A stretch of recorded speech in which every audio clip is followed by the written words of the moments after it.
बस यअलमून। मुंह में कौन सा कायदा? मुंह में वाव मद्दा होगा। क्यों होगा वाव मद्दा?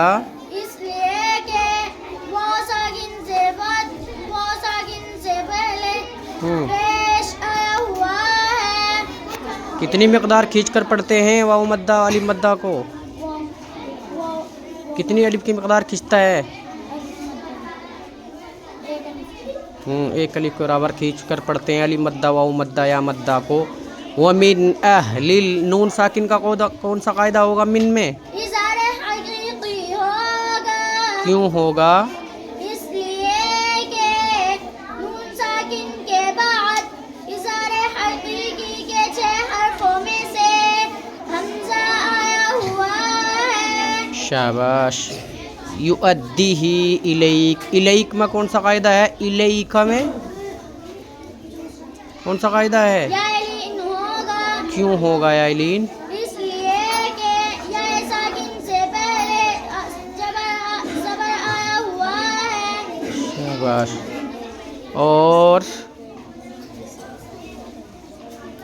अलैना ना में कौन सा कायदा है? अलिफ मद्दा होगा। क्यों होगा अलिफ मद्दा? इसलिए कि अलिफ साकिन से पहले है? अलिफ से पहले ज़बर है।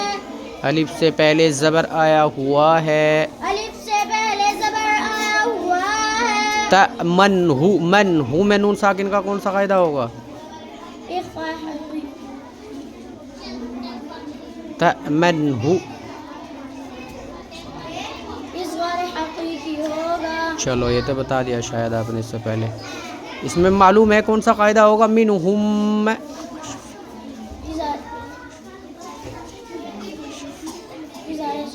नहीं ज़ारे शफ़ी कहाँ है? देख ले। मीम साकिन का कौन सा कायदा है? इज़हार शफ़ी नहीं है, देखो।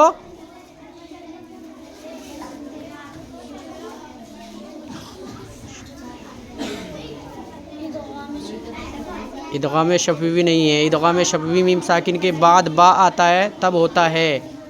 यहाँ मीम साकिन के बाद मीम आया हुआ है तो कौन सा कायदा है? तो फिर इतना क्यों भी चल रही है? क्यों होगा इख्फा शफ़वी? इसलिए कि मीम साकिन के बाद मीम आ जाए तो मीम को मीम से बदल कर पढ़ेंगे। हाँ इख्फा शफ़वी होगा इसलिए कि मीम साकिन के बाद मीम आया हुआ है, इसलिए कि मीम को मीम से बदल कर गुन्ना और इख्फा के साथ पढ़ेंगे। भुला दिए कायदे हैं। चलिए शाबाश।